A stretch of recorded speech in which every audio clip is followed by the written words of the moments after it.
Okay, we'll start now. Bholenath, Anshul, both of you are here. If you could just switch on your cameras just for the intro.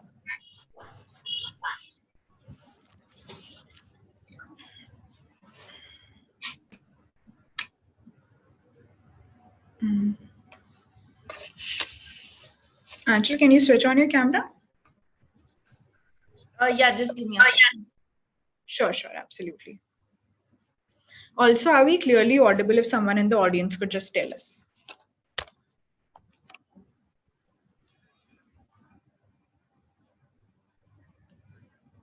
Okay, awesome. So we'll just start again. The idea of this webinar is for it to be really, really interactive and so that we can genuinely answer all the questions that you guys have. So before we start, just wanted to give that disclaimer. Now Achal is also here. So I'll just get right into it. Okay, hi. Good evening, everyone. Thank you so much for joining in for this session. This is the third session of our Manpatra special webinar series for the first year. We already have had two sessions. One was a general orientation to, law school, law student life, and legal research. And the second session was on how to read a judgment and prepare a case analysis. If you missed either of the two, you can, go to our YouTube channel. It's by the name Manupatra on YouTube, and you can watch both these sessions. Now, today is the third session. It's on Moot and research paper as a first year. With me, I have Achal and Bholenath. So I'll just introduce the two of them. Now, Achal is a graduate from from GNLU. So sorry. Yes, I am from GNLU. You are from CNLU. I'm from CNLU. Okay, so yeah, and okay, so Achal is from GNLU and she has done her LLM from NUS Singapore. Right now, she is practicing in the Delhi High Court. Also, why we felt that she was the best person, to guide you through your moot life in the law school is because she was the convener of her GNLU Moot Court Committee, and from being a mooter there to handling the committee as well as organizing moots, and she regularly judges moots even now. So she has an experience both on the mooter side as well as the judge side, so she can give you both perspectives very clearly. And again, whatever questions you have, we have the live Q&A session, and that time we'll discuss all of them. Other than that, we have Bholenath. So Bholenath is from CNLU. He graduated in 2020, and right now he's pursuing his LLM in Public International Law at the Leiden University, Netherlands. Now, again, he has always had a very strong inclination towards international law, and he was an ardent mooter at his time in CNLU. So I remember he participated in the Asia Pacific rounds of the Manfred Lash Moot in 2018. His team won the Best Memorials Award at Philip Jessup 2020, and right now he is, he continues to be a part of the Jessup fraternity. He was a memorial judge for the global rounds of 2021, and right now he's the assistant coach for Leiden's team at Netherlands. Now, I just threw in a lot of moot names.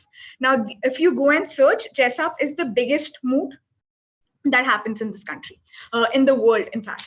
And it's on international law, and every law student has this dream ki we'll go to Jessup. And so have that in your mind. And now we'll just start with the session. So over to you, Bholenath. And any questions you guys have throughout the session, please feel free to write it in the chat window and in the comment section and in the Q&A box, and we'll keep answering them. So again, thank you so much everyone for joining. And Bholenath, you can start.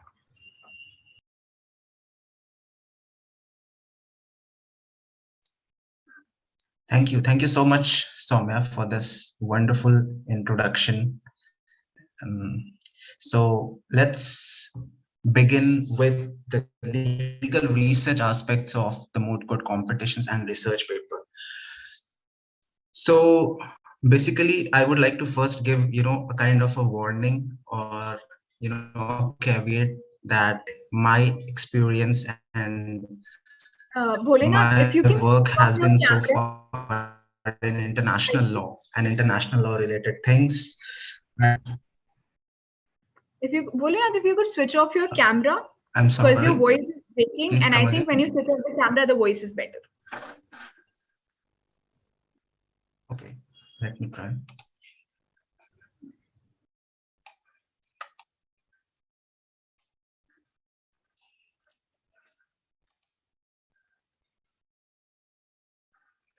Is Okay, my you can. voice clear now? Yeah, it's better.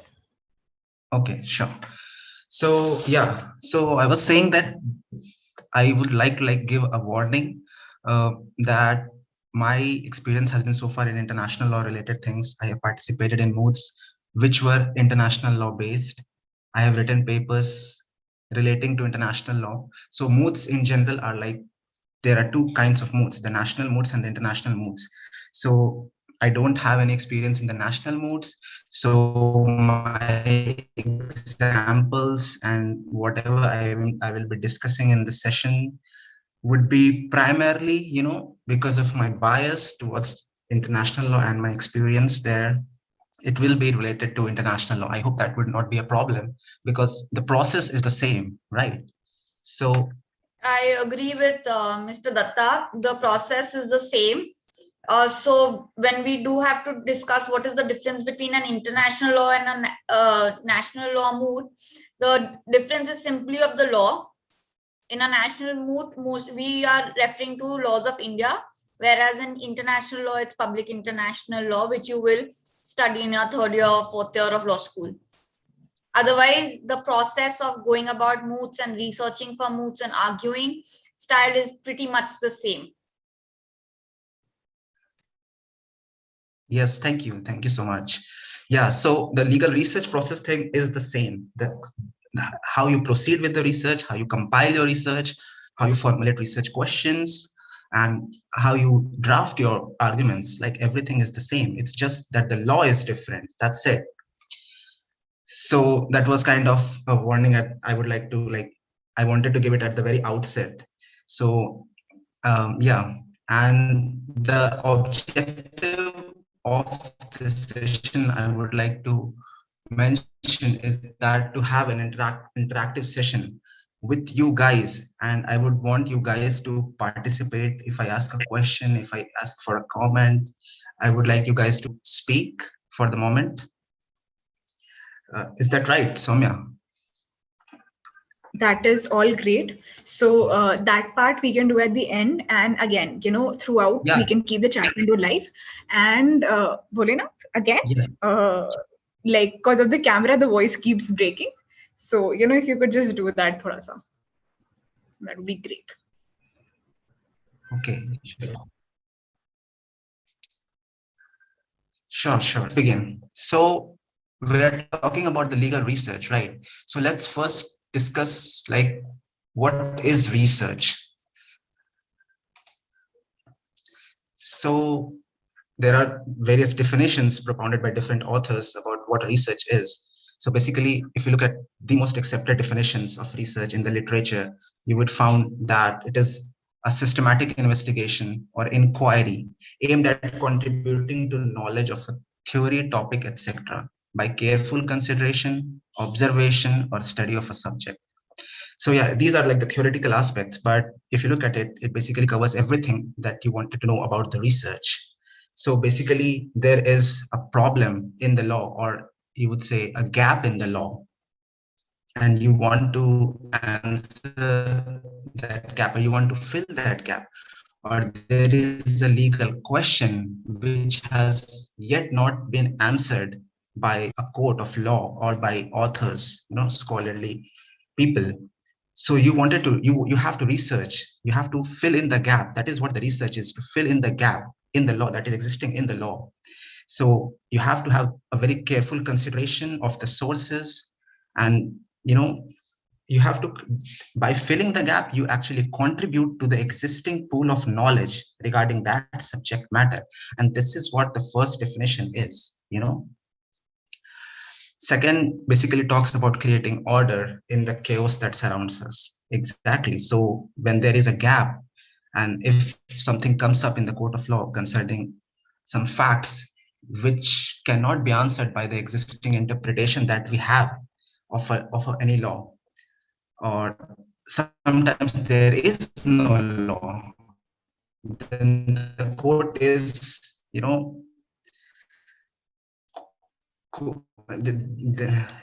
is a problem for the court, because court cannot make a law, court can only apply the law. So it contribute in the evolution of the law by giving different interpretations, or by researching, by filling in the gap. We sort of, try to create order in the chaos, so that if a case comes up, the court has a law to apply. There is no gap.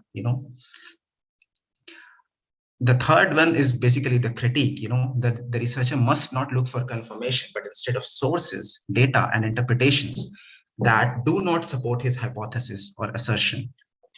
So first, we have to look what hypothesis is.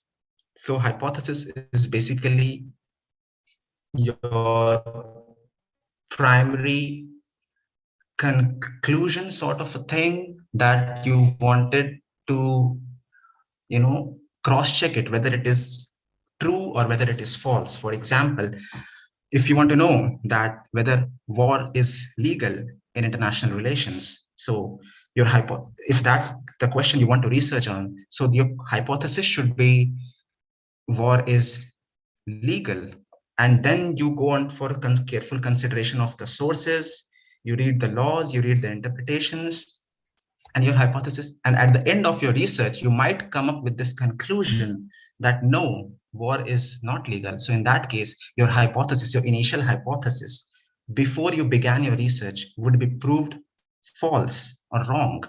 Your hypothesis may be true. So at the end of the research, you might come up with a conclusion, after doing all the readings and doing all the laws and interpretations, you might end up with this conclusion that war is legal in international relations. Waging war is legal. So hypothesis is what you formulate before starting with the research. It can be true at the end of the research, it can be false at the end of the research, it can be partially true and partially false. So it all depends. So hypothesis is sort of a question or sort of a statement that you want your research to surround around. You want to find the answer to your hypothesis, whether your hypothesis is right or wrong. So the general bias, this skepticism and critique and debate talks about a general bias as human beings that we have.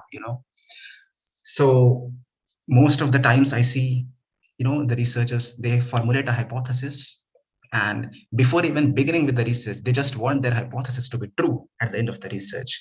So that is, I must say, that is a very wrong way of going about doing the research, because that just creates a sort of bias in your research. You just keep on ignoring the counter arguments, the arguments which do not support your hypothesis. And that sort of creates a work of research that is of no use, because again, coming to that example, if your hypothesis is waging war against another state is legal in international relations, this is your hypothesis before you start the research. But in your mind, you want this statement to be true. So what will you do? While you do the research, you will start ignoring, subconsciously ignoring the counter arguments that have been given by different court of laws or different authors, different judges, stating that no, war is illegal, because you want your hypothesis to be true, and that creates all the problem. So you do not look for a confirmation, that something is true or false. You just search for an answer. That's it. The right attitude, mental attitude would be that you don't know and you want to find the answer. So when you look for an answer, that's a tremendous possibility. It can be true, it can be false. So do not go looking for the confirmation, or do not go for trying to prove things that you want to be true. That's not how legal research works. Yeah. And the fourth and the last one is investigating the background to a legal issue or case, including legislation, case law, and legal definitions. So, of course, So when we talk about the legal research, it is the next logical question is, what exactly do we have to research? Like, yes, there is, we recognize that there is a gap in the law, or there is some questions, some legal questions which has yet not been answered anywhere in the relevant literature, in any case law or in any scholarly, papers. So then in order to fill that gap, what it is that we have to read, so basically, when there is a legal issue or a legal question, you have to read the background, the context of that particular provision. So if, for example, if you found that there is a legal gap in Article 1 of some treaty or some statute, so you have to look into the background of Article 1, under which conditions, or what was the context in which Article 1 was drafted, or what was the context under which Article 1 was negotiated, what was the negotiating positions of different drafters while the negotiation of that provision. That's basically the background. Why was the need to have that provision? So when you know the background, you know why was the law made, what was the intention of the drafters, and then it sort of gives you uh, an approach to answer the legal gap that has been inherent in that provision. So first, whenever you start the legal research, you have to look into the background of that particular problem, or if there is any applicable law, what was the background in which that law was adopted. So background is where you start. Background of any case law or background of any provision, it doesn't matter. But you first read the background. Before we proceed further, Mr. Datta, I just want to add something on this investigating the background to a legal issue. When we are looking at Indian law specifically, you may have heard that constitution law debates are available. So that is where that is the kind of discussion Mr. Datta is referring to, that you need to look at. What was the reason for enactment of a certain law, or in the more current times, if we see that there were changes that were made to the criminal procedure code and the Indian penal code after the Nirbhaya case. So there are discussions around that are available of why the changes were made to the law, to the punishment. So this is what he's referring to in this last point 4. Yeah, very true, thank you. Yeah. So you have identified that there is a gap in the law, and now you want to proceed with the research. So the question is, how do you conduct legal research? So we will be discussing like how to approach the research, how do you start the research, what are the sources that you should refer, how do you formulate research questions, and how do you formulate arguments. Basically, that also forms part of the legal research. So yeah. So basically, let us first discuss something about moots in general. So you guys are like first year students, like, so I can like spare 2 minutes time to discuss what moots in general are. So moot court competitions are basically based on a fictional legal problem, and you have to kind of prepare a written argument from both the sides, from the applicant side and the respondent side. You have to submit the written arguments, and you have to have like an oral presentation of your arguments, which we call pleadings. So the whole process of moot court competition involves both researching and drafting your written arguments, as well as presenting it before a moot court, which is like a fictional court, right? So it is basically a replica of the original courts.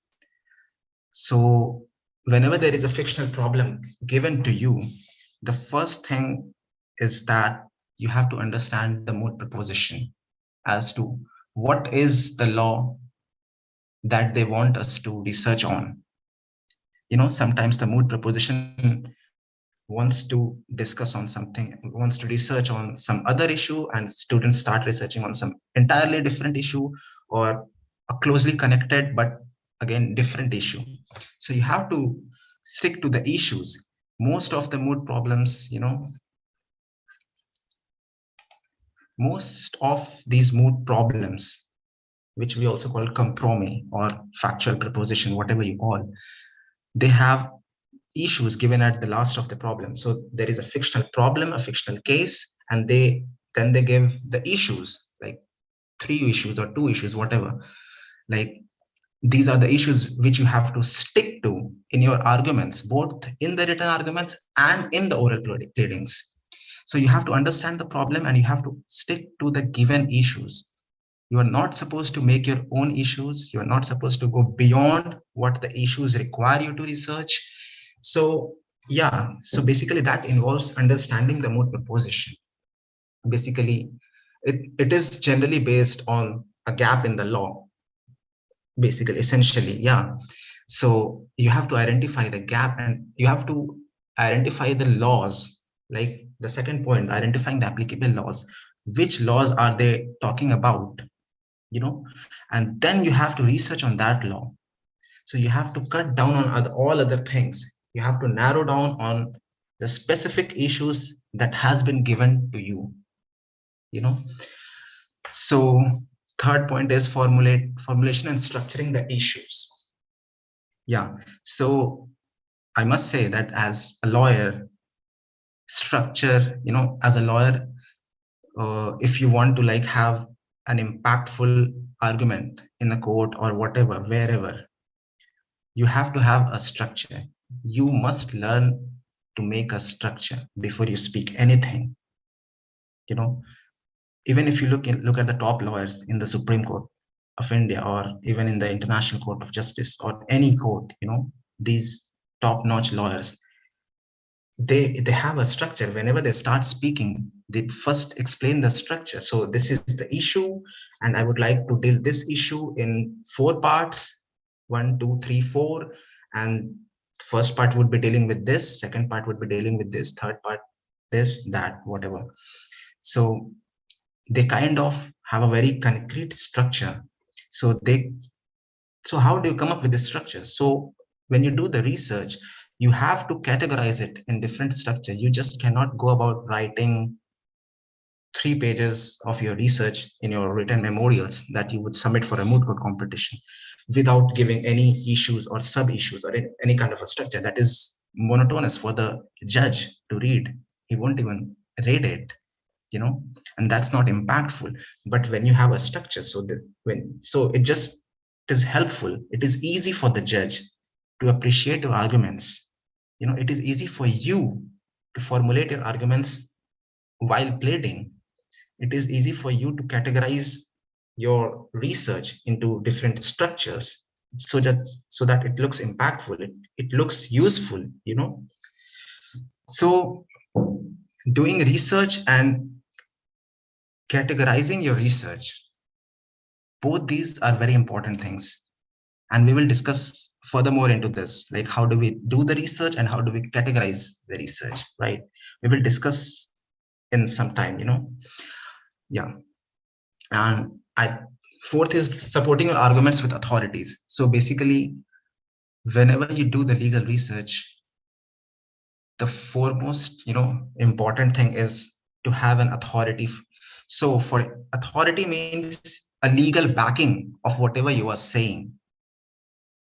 So if you want to propose an interpretation, or if you want to give an interpretation before a court of law, so if you want a certain provision to be interpreted in a certain way, so you request the court to interpret the law in that certain way, and you support your interpretation with a legal backing. For example, that if you want, for example, what harassment means, right? So if you want to request the Supreme Court of India to interpret the word harassment in a certain way, so you might come up with an interpretation, and you might say that this interpretation has been adopted or has been accepted by, for example, Ranchi High Court or different high courts or 3 or 4 other high courts, although it has not been accepted yet in the Supreme Court, but these high courts have been doing this for a long, have been accepting this, interpretation. So that is how the force of your argument increases, when you have a legal backing before any argument. So as a lawyer, you are not supposed to propose a different interpretation. I mean, if you are a scholar, you can, but it is generally for the courts to accept interpretations, right? So if the court has accepted your interpretation, that becomes an authority. Now you can cite that case in all the future cases. You can refer to that case, that interpretation, which has been accepted by the court. It has become a legal authority now, although not binding on the Supreme Court in that example, but yes, it has persuasive value. So always try to have an authority. If you can't find a case law supporting your interpretation of any provision or any argument, you can look for scholarly articles. For example, if I'm sure if you cite Professor D.D. Basu's interpretation of constitutional law, it would have the same force as any interpretation accepted by other high courts. So if you can't find the case law as a legal backing of your argument, you look for authors. That's how you go about supporting your arguments with legal authorities, right? So yeah, basically that's the importance. If for example, if I'm the judge and if 2 lawyers are presenting arguments, one is just merely presenting the argument, although his argument is good, but is not supported by any authority, and the other lawyer is presenting the same argument supported by legal authorities, who would you prefer? Who are you more inclined to, like, in terms of accepting the argument?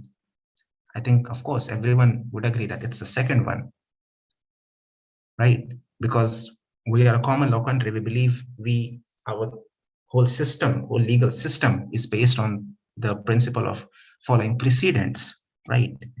So yeah, that's why the importance of legal authorities is the most in common law countries. Yeah, and the last point is national and international authorities. Yeah, you can find, depending on your problem, your legal issues that you are concerned with, you can cite national authorities as well as international authorities. So like very recently, there are numerous decisions of high courts and Supreme Courts dealing with international authorities. Uh, for example, if you look at the decisions especially concerning human rights or fundamental rights in India, yeah, if you look at the judgment, or even if you look at the submissions, the oral submissions presented by the lawyers, they refer a lot to international treaties, international conventions, international human rights conventions, right?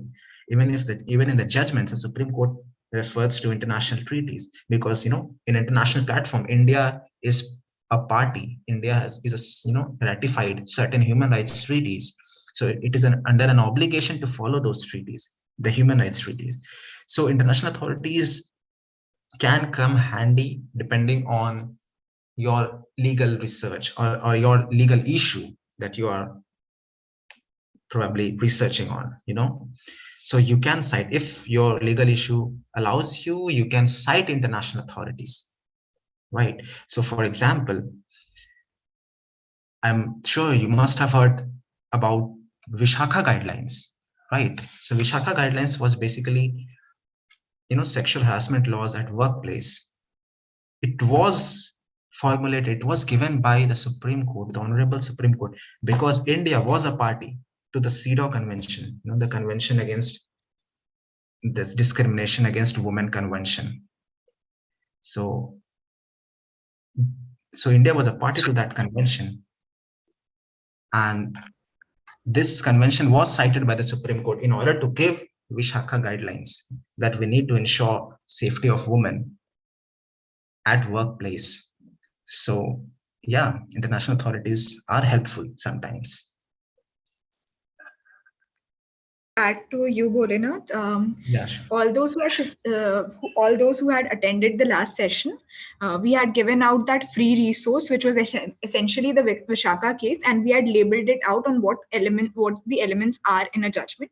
So in that also we had referred to the Vishaka guidelines and where the CEDAW was mentioned. In case you missed it, you can find it on our LinkedIn profile on Manupatra. You can just go and download it there. Okay. Thank you. Yeah. Wonderful, wonderful.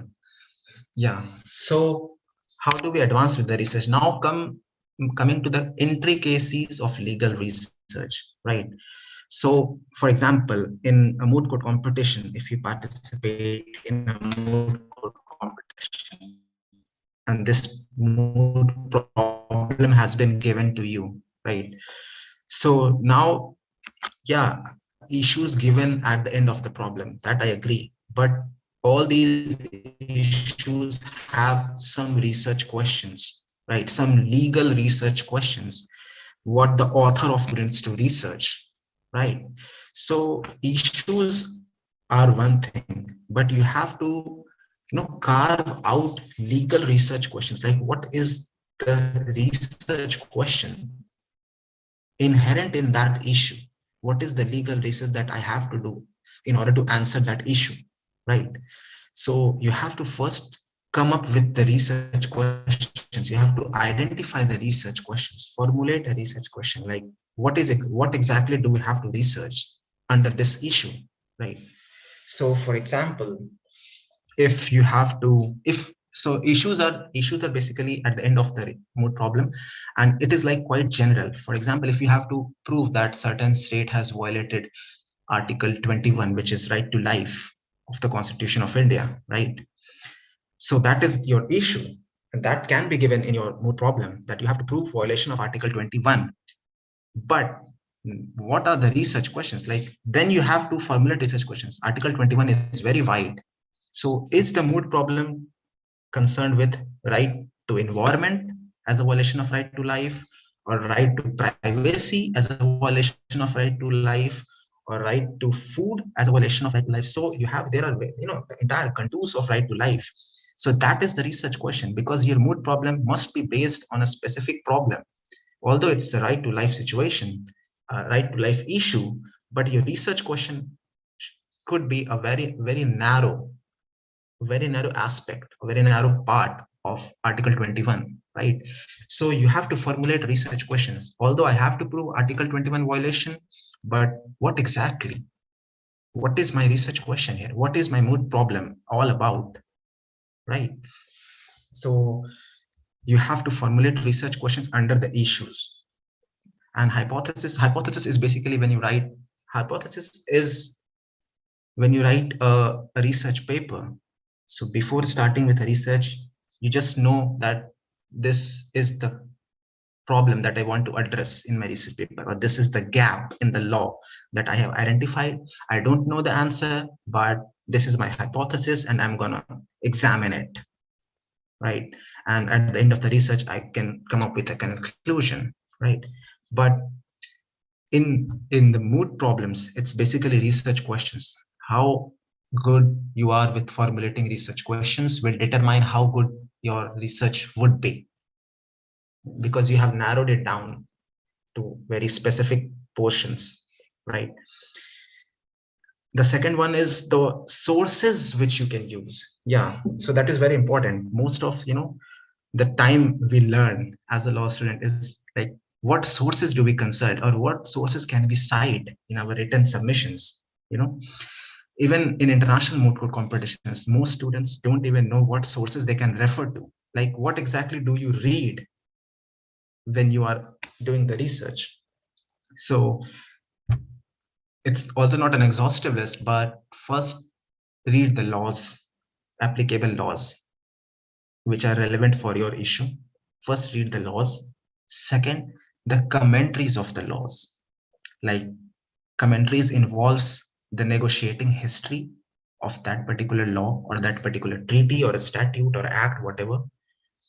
And first read the law, second the commentaries of the law, third read the case laws concerning that law, if you have any case laws of any national courts, in the national laws of any high courts or Supreme Court, search for a case law, and that is where the importance of online databases comes in, because I remember in my first year, you can hardly find anyone using online databases. I know they think of it like some kind of sophisticated technology, but it is not. You have to get used to, because that will make a significant difference in the quality of your research, because you cannot find a case law on, Google search. It's just not going to work it every time. So you have to learn to use online databases, right? In order to find case laws or in order to find commentaries, whatever, So all these, I think most of the law schools now have will give you access to all the online databases. So you just start using the online databases. If you don't know how to use online databases, learn. There is no excuse. You have to learn. Okay, to add to what Polina just said, we saw all the colleges that have registered, and almost all of them have Manupatra subscription. And if you want to learn how to use Manupatra, or you want a specific session for your college, please write it in the chat window and we'll have it arranged. Also, if you want to see videos on how you can yourself learn, like self-learn videos, you can again find them on our YouTube channel. As far as online databases go, Manupatra is the one that offers you not just a database, but also artificial intelligence, natural language processing, machine learning, all those, technology. It's the best when it comes to legal tech features that make your research very simple, especially as a first year. So that was the first session that we had as part of this webinar series as well.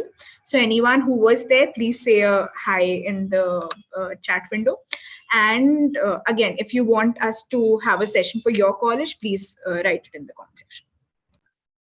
Excellent.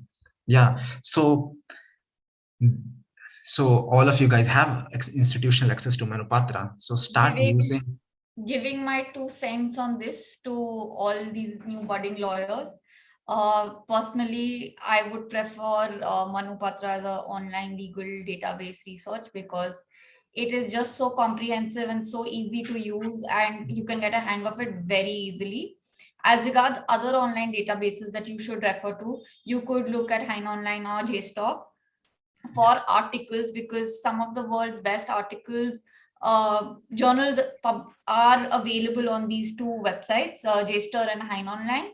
So, but for case law, please refer to Manupatra, and I think the team here can help you out for an individual session for your college, or you can refer to the YouTube channel like they said. Carry on, Bholenath. Thank you. Excellent. Yeah. So even as a first year, start using online databases in order to search case laws and articles. Of course, Hein Online it's one of the best places where you can find scholarly articles about almost everything or every law, So yeah, the use of online databases is a must if you want your research to be of some quality, right? And the fourth part is the compilation of resources. Yeah, so basically that is a very important part of doing a legal research, is how do you compile research while doing the research. So you have to realize that most of the research that you do will not make part of your final written submission of your moot court competition in whichever you're participating. So all of these will have to be discussed with your team partners. So in order to discuss as to what are the research that you want to keep in your final draft and what is that should be excluded, you have to compile your research. This is the most biggest mistake that students do, that they keep on reading and researching. They don't compile what they are researching. Compiling means whatever you think is relevant to your case, even tangentially relevant, you have to copy paste it in some Word file in a place in a structured manner. Like if you are researching on issue 1 of your problem, Moot problem. So whatever you find relevant, you have to compile it in a Word file, right? So that you can discuss it with your team, you have to research and compile. And if it's of no use, if nobody agrees that it should make a part of the final draft, you just don't make it a part of the final draft, but compile your research. Even if you like write a research paper, you have to have a compilation of resources so that you can just, because if you do not compile your research, what will happen that at the end of the month of research, you you may be knowing all these arguments, legal arguments that has been going around in the literature, but you just can't draft anything, right? Because you don't have the authority. You might know the interpretation, but then you have to give an authority, a legal backing, that we talked about, but you don't have any, right? So what you do, you then go back again looking for the authority for that interpretation, and it just sort of it's just a waste of time.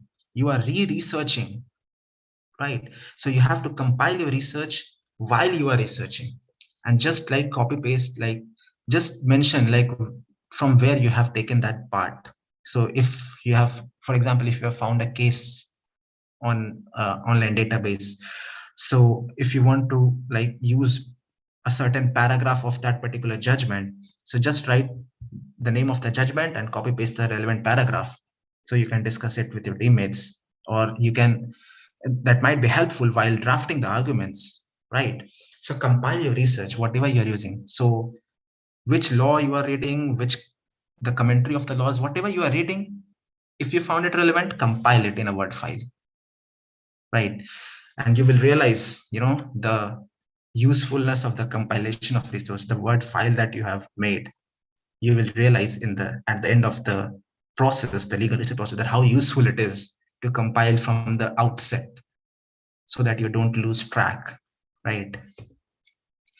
Fifth, we have already discussed, is formulating an argument supported by authorities. So you have your research, now you formulate an argument. Like how do you want to use your research in order to prove your point?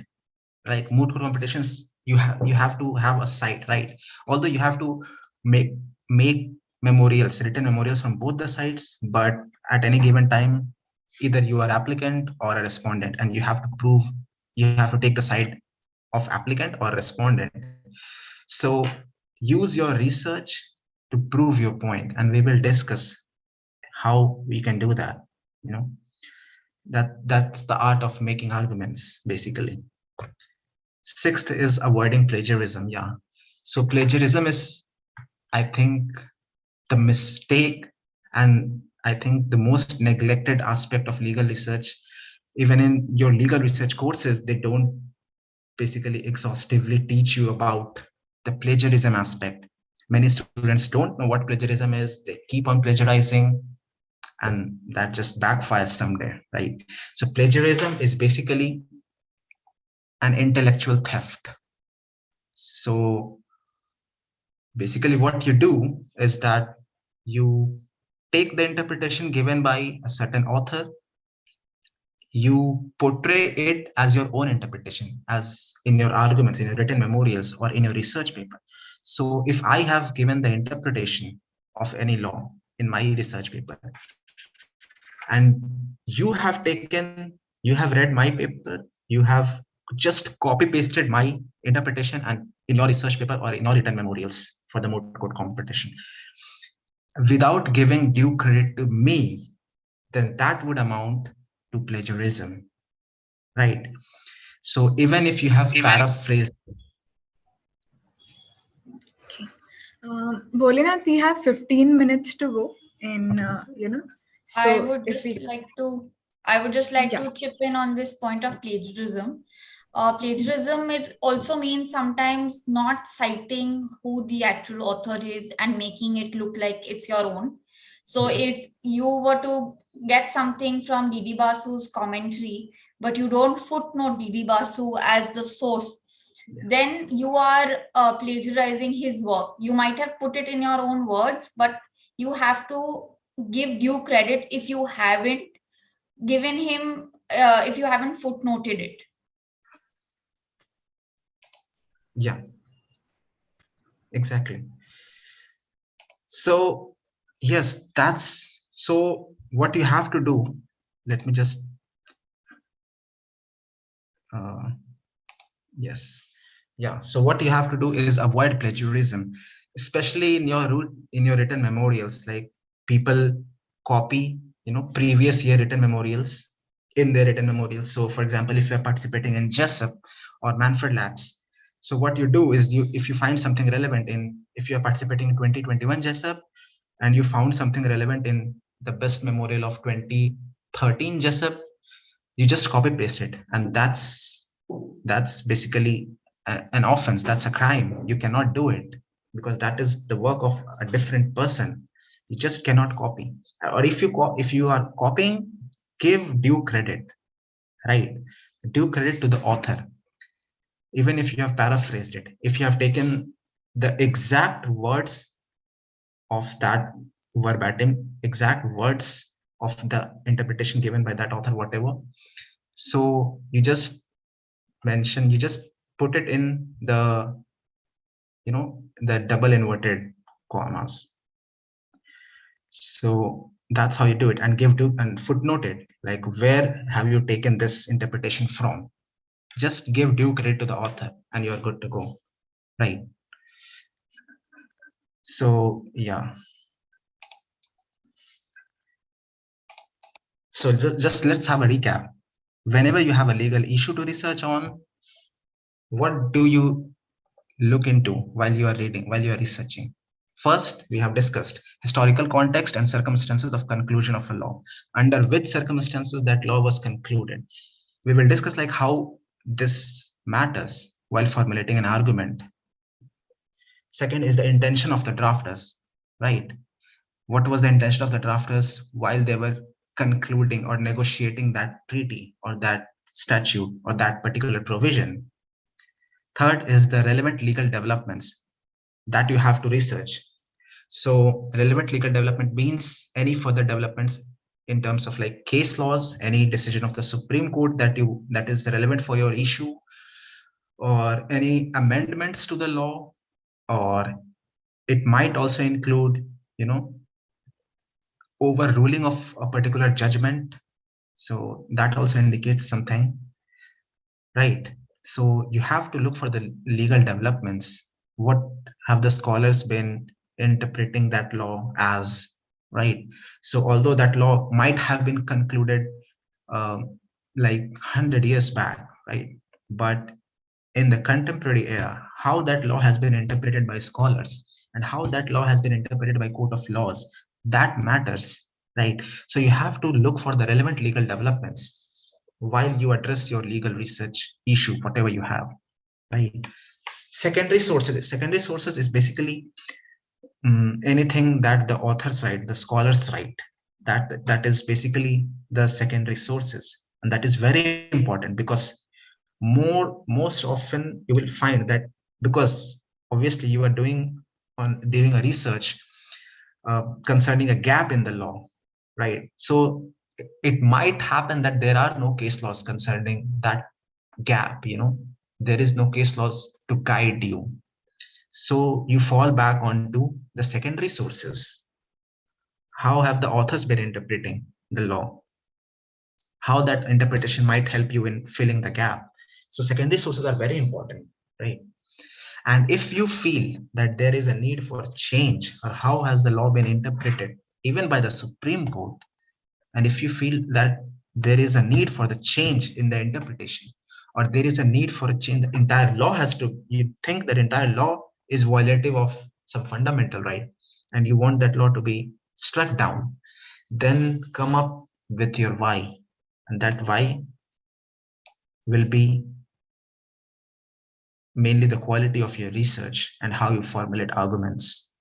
So you can suggest an overhaul of the entire treaty, you can suggest an amendment, you can suggest a new treaty, you can suggest an overruling of the previous judgment, whatever, but you have to give reasons, and you cannot have a reason if you do not have a quality research to back your reasoning, right?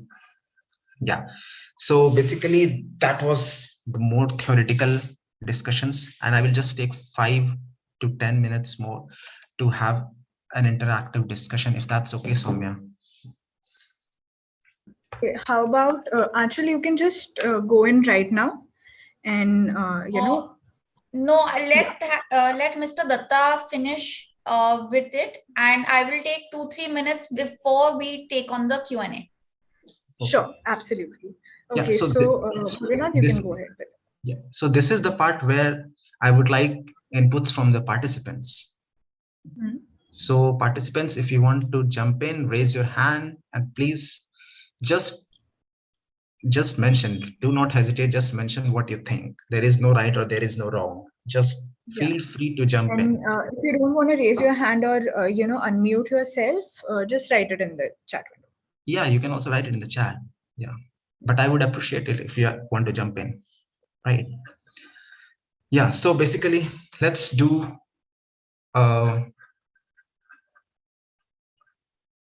excuse me, am I audible? Yes, you are audible. Okay, sure. I thought I lost the connection. Yeah, so this is, I think you should clarify for what they need to jump in. Yeah. So this is a particular treaty provision, Article 2, Clause 4 of the UN Charter. So you don't need to have an understanding of this law, right? We are just trying to formulate research questions, right? So this, for example, if you need to prove in your Moot problem that there is a violation of 2 Clause 4, right? So in one line, I would just mention that this is what prohibits use of force, as you can see there here, use of force. So a state is not allowed to use force against another state. That's what essentially this provision talks about, right?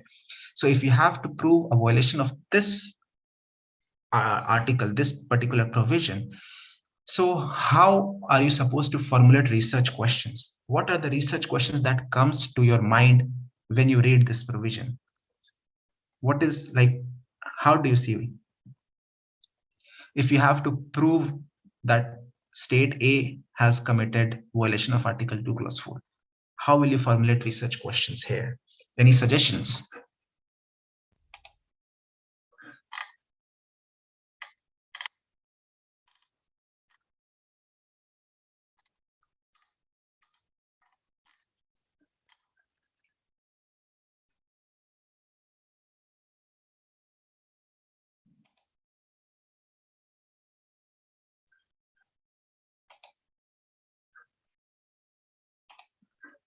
Any suggestions?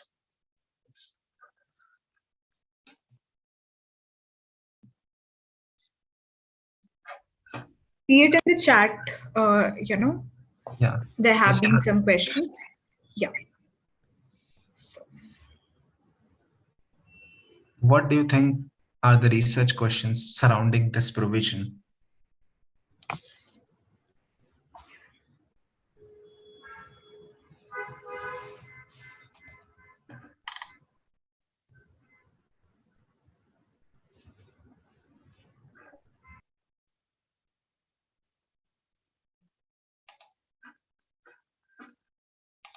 Yeah, if you guys are having trouble formulating research questions, I can go ahead.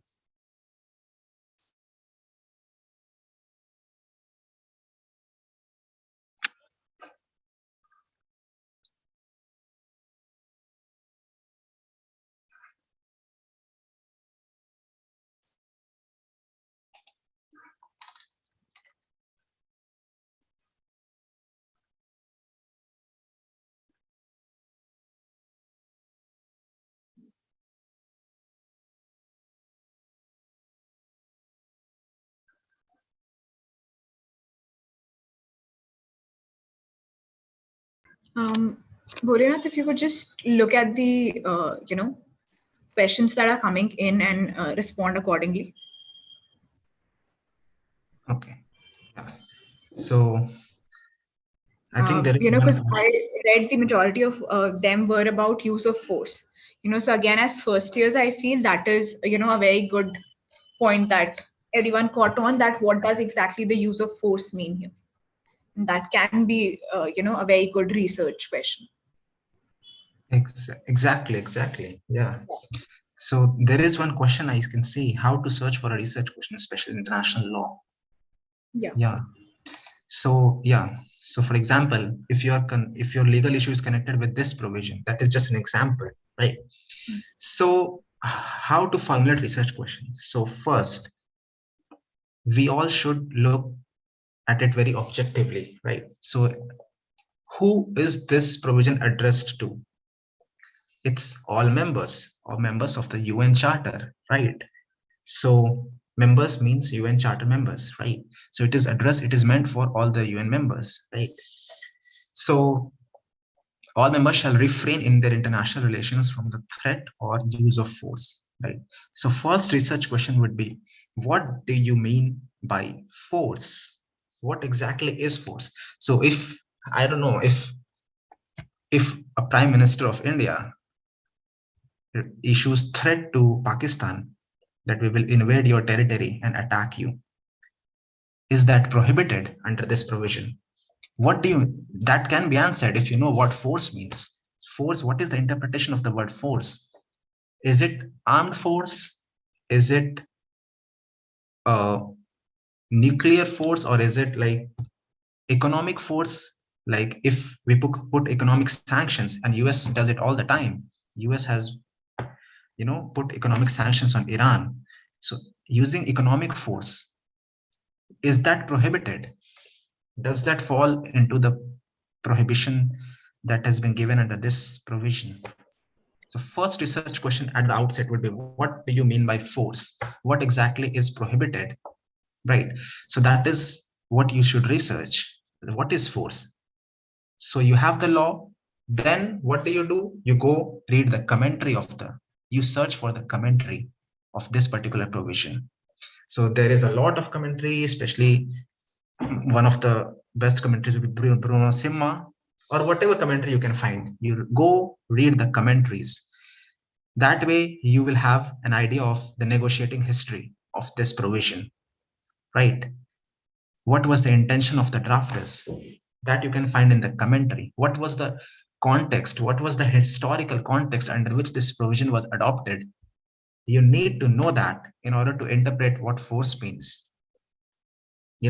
So basically the argument, I would not like give the arguments, I would just formulate the research questions. First would be, Bholenath, I would just like to, yeah, sure. Jump in, yeah. yeah, actually, I feel, because we have a private chat also going on, that Okay. this might get a little too technical, for first years, Okay. as, this is just focused on first years. So if you could just simplify it and, explain in as basic and as layman terms as possible. Sure. I'm Okay. trying my And best. Yeah. at times, if you could just, Yeah. you know, Yeah. Yeah. thank you. So the basic idea is whatever legal provision you are concerned with, you have to look for the keywords, you have to look for the interpretation, because without the interpretation of the keywords, you cannot formulate an argument. So if you have to say that something is prohibited under this provision, you have to know that what it is that is prohibited. So this provision prohibits force, using force. So you have to look for what is force, right? And that force should not be used against the territorial integrity. So then you look, what is territorial integrity? Or against political independence. Then you ask, what is political independence of any state, right? And then you have the provision that force must not be used in any other manner inconsistent with the purposes of the United Nations. What does this term means? Right? That's how you break down a provision, right? I'm like trying to make it as simple as possible. So even any provision you have, you can break it down. You can narrow it down, and then you'll look for the interpretation. If you have read the interpretation, then you can come up with an argument. Then you can formulate an argument. So you can only research if you have formulated proper research questions. What exactly? So this is just a mere provision. Where do you start the research? So you have to first formulate research question. That's what I'm trying to say here, right? That's how you formulate research questions. So just to add in here, Yeah. what I think Mr. Datta is also trying to say is that you need to break up whatever you are reading. So that is how you will formulate your research question. So if you are to use phrases out of what is given here of Article 2.4 of the UN Charter, then it will make your questions, formulating your questions easier and make your research also easier. So like most of you pointed out that use of force. So then what does use of force mean? What does use, then first you will research what is use of force. Then you will then go on to use of force against territorial integrity or use of force against political independence. You will have to break down whatever provision it is that you are researching and formulate small questions. If you make one big question, it's not going to sort your purpose. Like, what does this article even mean, until unless you don't understand what each of these terms mean. So make sure that you are breaking it down to as much as you can. This is what helps us even as lawyers today when we practice, that the more we break down the question, the easier it becomes to get the final answer. Exactly. Thank you. That was very helpful. Yeah, that's what I was trying to say. You have to break down the law, the different in, even in IPC, you have, in the Indian Penal Code, you have elements of crimes, right? So you have to prove each and every element of the crime in order to prove that that crime has been committed by a certain person, right? So if you just cannot skip a crime, skip an element of a crime, even if you skip one element, you lost your case, basically. Yeah. So that's what I'm trying to say. Break down the law. And now you can have a structure. You can prove that, for example, in this case, that force means armed force, for example. Force means this, whatever. Force means armed force, for example. Okay. So state X has committed violation because it has used armed force. Then you can proceed with the argument, right? So yeah, first breakdown, then research. That's what I'm trying to say.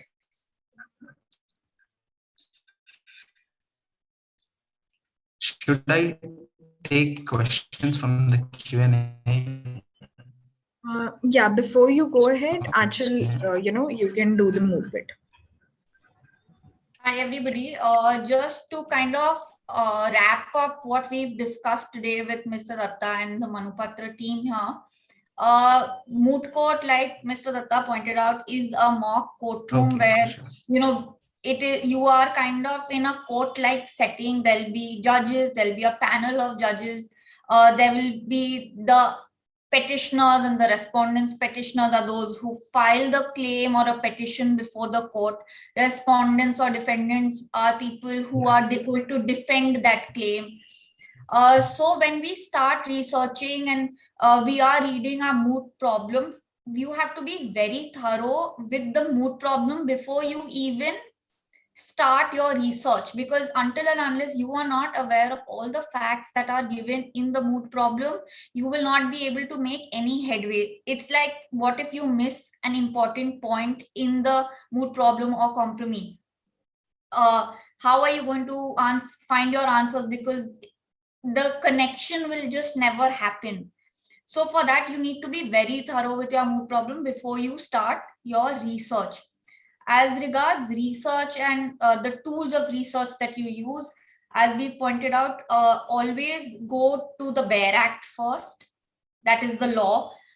Then you go on to the commentary, read what other scholars have written about it.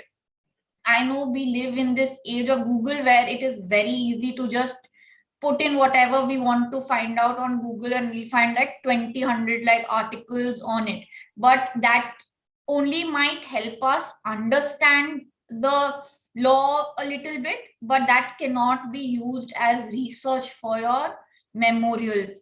And I'm going to say this because I've judged moot courts. I've judged first year specifically at GNLU a lot. Just make sure that when you are compiling your authorities, you are not mentioning new articles that you have found on Live Law or Bar and Bench or on Mondag, because those are not authorities. Would prefer if you refer to case law and journals. Something that is also again very important, somebody had asked this question and I want to take this up here live, that how do we know which authority to use where? If you are, I'm going to give you a very live example as is going on right now. We have all been following the NCB case of Aryan Khan. We all know that this case was first happening in the Sessions Court, now it's happening in the High Court. So in the Sessions Court, you notice that they were citing High Court precedent and Supreme Court precedent.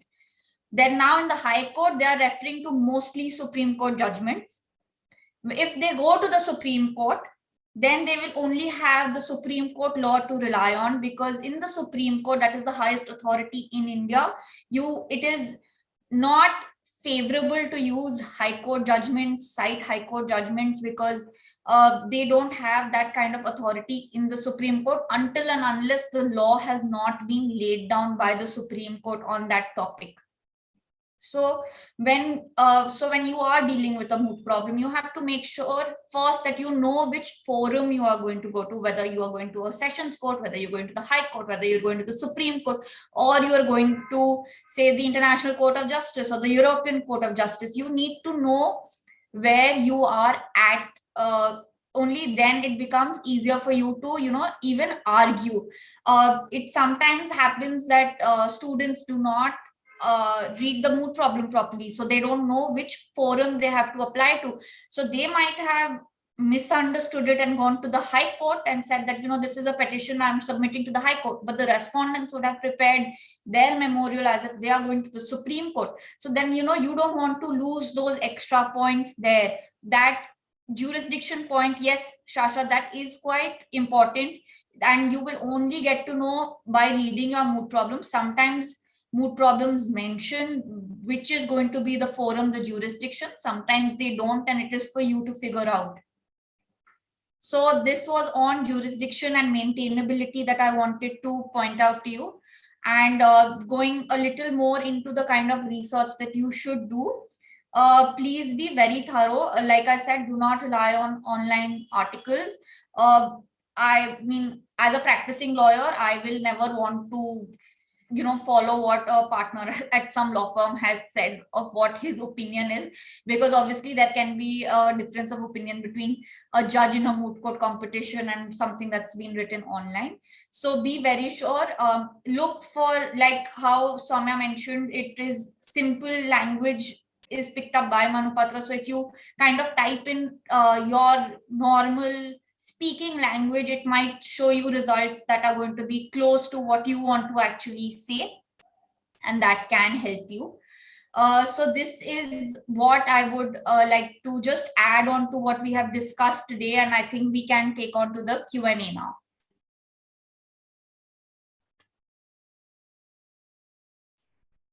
Yeah, just as Archal mentioned right now, that when you're searching for something, and even as Bholenath said, that you need to have a database to search on. And since I'm representing Manupatra, I'll add those points on where Manupatra can help you both in your legal research for research papers and for moots. So for moots, categorically, you have a proposition that is there.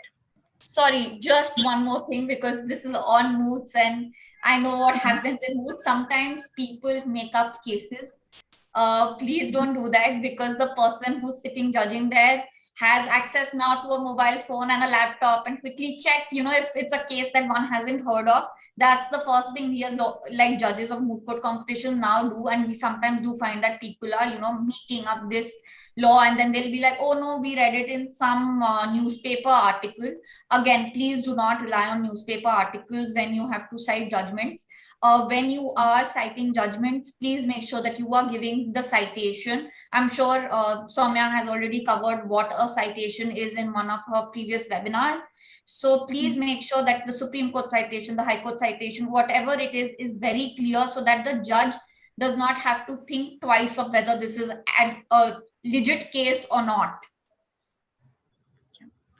Thank you. And again, to exactly on what Achal said, someone had written in the Q&A and in the chat window that what is the most evil thing you can do in a moot court.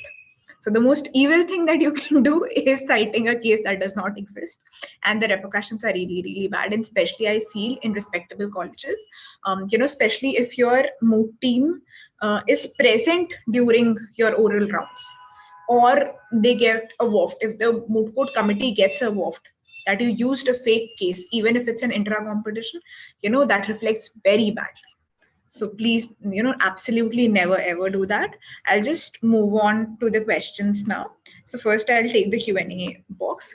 So someone has said, and it's a very genuine question, that I come across an authority and I see that, okay, it has some references to the case, that I have, that the proposition that I'm looking for.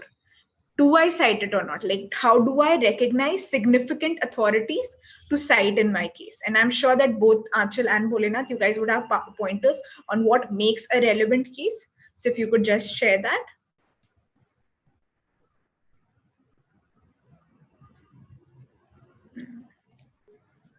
Yeah, go ahead. Yeah. So what makes a relevant case, right?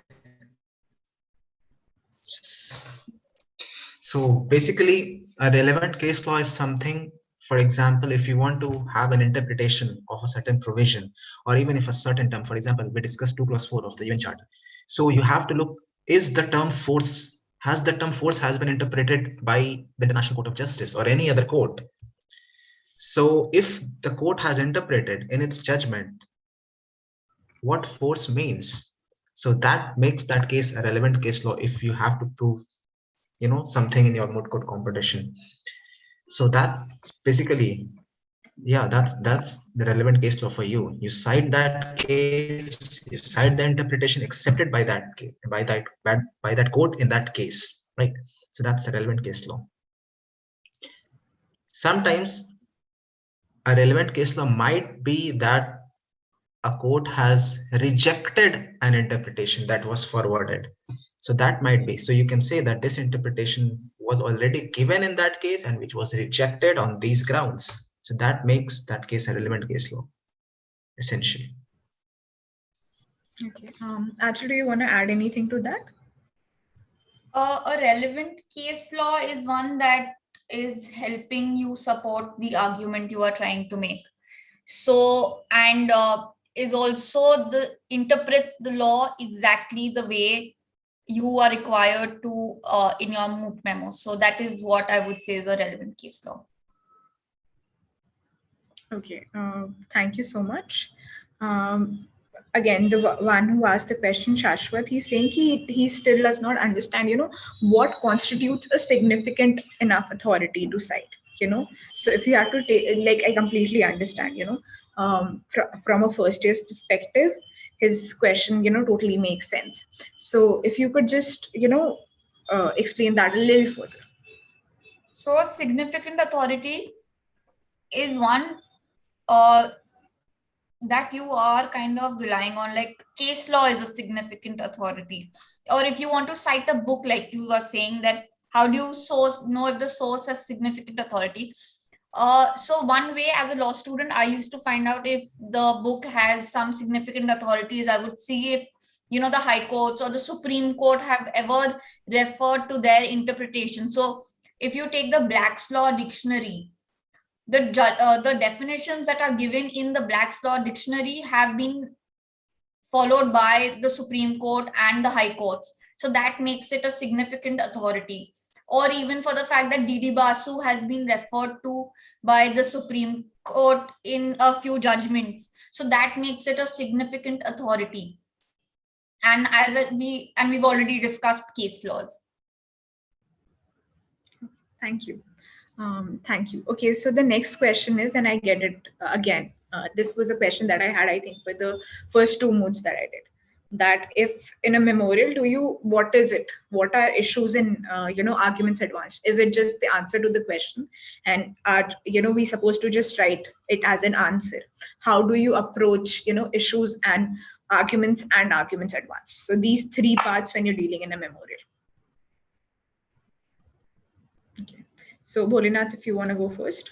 Yeah. So I'm assuming that this question is only about the arguments advanced, that whether we should directly proceed right into the answer or how should we go about it, right? Because there are like a whole lot of other things that you have to write in a memorial, right? So if you look at the arguments advanced thing, right? So there is the issue which has already been given. Most of the times it is given in the Moot problem, right? So you first explain the structure, how you are to proceed with the answer, that is your arguments, right? So first explain the structure.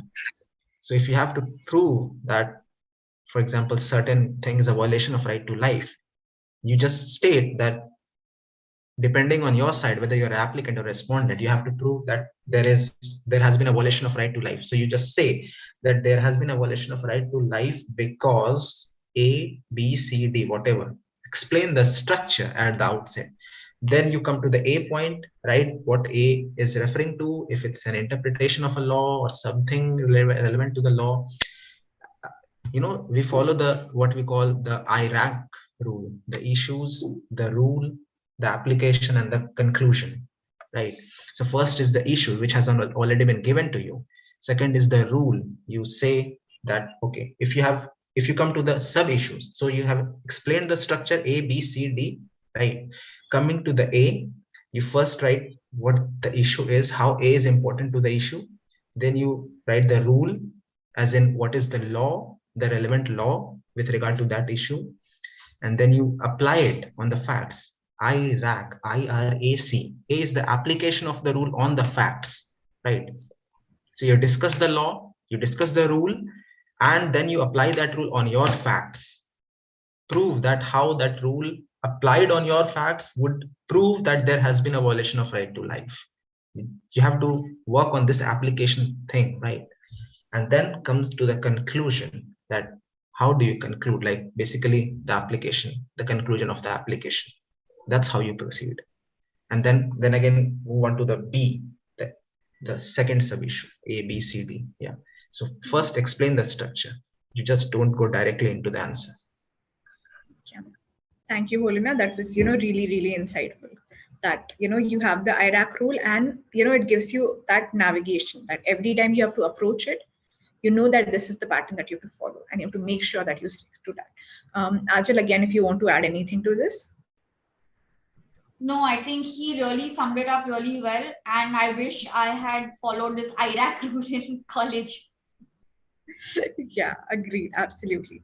Okay, so I'm going to take the very basic questions because, that first year perspective, I'm completely, nostalgic about. So someone has just written that 2 citations and footnotes come under plagiarism.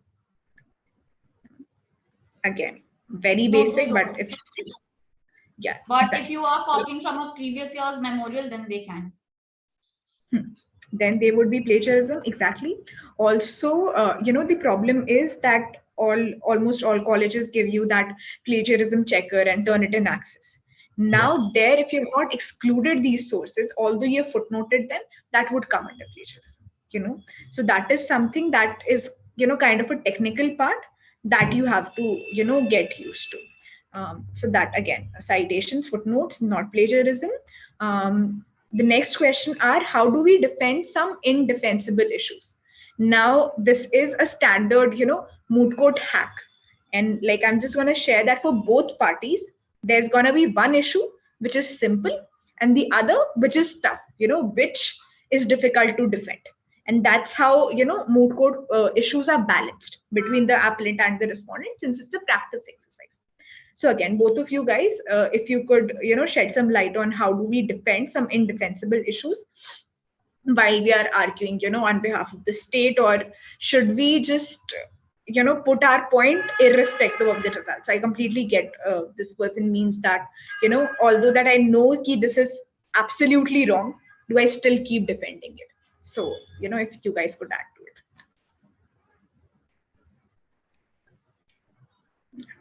it. Yeah. Shall I go first? Yeah.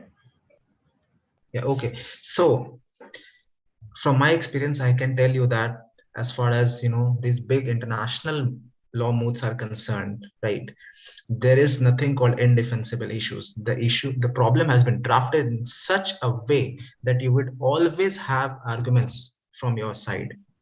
It's just, that's what it's called, the moot point, right? The fact that it's a moot makes it, moot means like it can be argued both either ways, right? So there are no indefensible issues as far as moot courts are concerned. You will always have arguments to research for, you will always have some arguments to make, right?